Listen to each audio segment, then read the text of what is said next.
ఈ కూటమి ప్రభుత్వం ప్రవేశపెట్టిన బడ్జెట్ కొత్త మోసమేనని వినుకొండ మాజీ శాసనసభ్యులు శ్రీ బొల్ల బ్రహ్మానాయుడు అన్నారు. ఈ రోజు వినుకొండ పట్టణంలోని వైఎస్ఆర్ కాంగ్రెస్ పార్టీ కార్యాలయంలో ఏర్పాటు చేసిన విలేకరుల సమావేశంలో మాట్లాడుతూ అధికారంలోకి వచ్చిన వెంటనే అన్ని పథకాలు అమలు చేస్తామని, చంద్రబాబు ఖచ్చితంగా అమలు చేసే విధంగా చూసుకుంటామని పవన్ మాట్లాడిన మాటలు ప్రజలు మర్చిపోలేదని అన్నారు. అంతరాత్మ సాక్షిగా మీరు ఒక్కసారిగా మీ అంతరాత్మను అడగండి. ఇది పాలనలో ఉన్నటువంటి ఈ లోపాలని సరిచేసుకోకుండా మీరు మీ ఎమ్మెల్యేలని అబద్ధపు ప్రచారం చేయండి అని మీరు చెప్పటం ఇది ఎంతవరకు సబబని సందర్భంగా నేను అడుగుతున్నాను. ఇంకోటి కూడా ఉంది. ఈరోజు ఏదో చిన్న వైఎస్ఆర్ కాంగ్రెస్ పార్టీ కుటుంబంలో ఏదో ఒక చిన్న సమస్య ఉంటే, ఏదన్నా ఒక చిన్న మాకు ఏదో చిన్న చిన్న ఒక కార్యక్రమాలు ఏమైనా ఉంటే, మాది కుటుంబ సమస్య ఉంటే అది తెలుగుదేశం పార్టీ వాళ్ళు స్టేట్ పేజీలో పెట్టిస్తారు. మీ పార్టీలో లేవు అలాంటి? మీ వైసీపీలోనే ఉన్నాయా? మీ జనసేన, మీ తెలుగుదేశం పార్టీ, మీ బీజేపీ పార్టీల్లో ఏమీ లేదా? అది మా కుటుంబ సమస్య అని చెప్తారు ఉప ముఖ్యమంత్రి గారు. ఇది మా కుటుంబ సమస్య కాదా? మీకు ఒక న్యాయం, మాకు ఒక న్యాయమా? ఏమండి ఇది? ఎలాగంటే పాలన మీద మనసు పెట్టండి. పాలన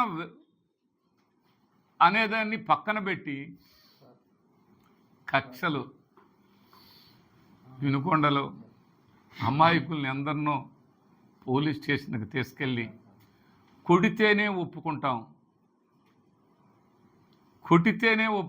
కొట్టాలి వాడిని, మేము చూడాలి అని మీరు చేస్తున్నటువంటి విధానం చాలా మీరు పొరపాటు చేస్తున్నారు. ఇది ఇప్పటితోటి ఆగదు, ఇది ఇంతటితోటి ఆగదు.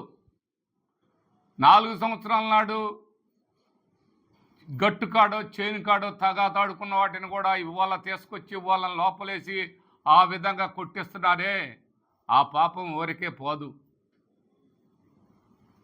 ఆ పాపం అది మీకు శాపంలాగా మీ అంటాడిద్దన్న సంగతి మీరు మర్చిపోతున్నారని కూడా ఈ సందర్భంగా తెలియపరుస్తున్నాను. ఏం కాదు, కొట్టండి, జైల్లో పెట్టండి. మీకు అధికారం ఉంటే మీ అధికారాన్ని ఈ విధంగా ఉపయోగిస్తారా? ఇది కాదు కదండి పాలన. చూడండి, ఏ వైపు నుంచి లారీ వెళ్ళటానికి లేదు, ఏ వైపు నుంచి బస్సు వెళ్ళటానికి లేదు, ఏ వైపు నుంచి మనిషి వెళ్ళటానికి లేదు. కనీసం మనిషి తొలిగి మనిషిని తాకకుండా పోవటానికి వీల్లేదు, మనిషి టచ్ కాకుండా పోవటానికి వీల్లేదు. ఈ విధంగా ట్రాఫిక్ సమస్య ఉంటే ఈ పోలీస్ వ్యవస్థ, పోలీసు వారు పూర్తి స్థాయిలో మీరు ప్రతిపక్షం పోలీస్ స్టేషన్కి రావడానికి వీల్లేదు. మీరు వస్తే తెలుగుదేశం పార్టీ వాళ్ళు ఒప్పుకోరు. పోలీస్ వ్యవస్థ ఆ విధంగా పనిచేయాలా చెప్పండి? అంటే బాధితుడు పోలీస్ స్టేషన్కి పోవటానికి అవకాశం లేనప్పుడు మీ పోలీస్ స్టేషన్కి మీ పార్టీ బోర్డు పెట్టుకోండి. రక్షక భటులు అనే వాళ్ళే ఈరోజు మీరు ఆఫీసుకు రావద్దనే,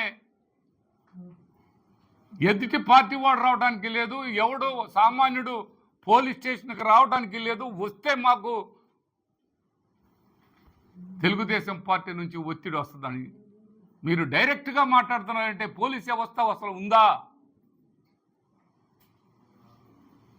ఇది ముఖ్యమంత్రి గారు కూడా ఆలోచించాలి.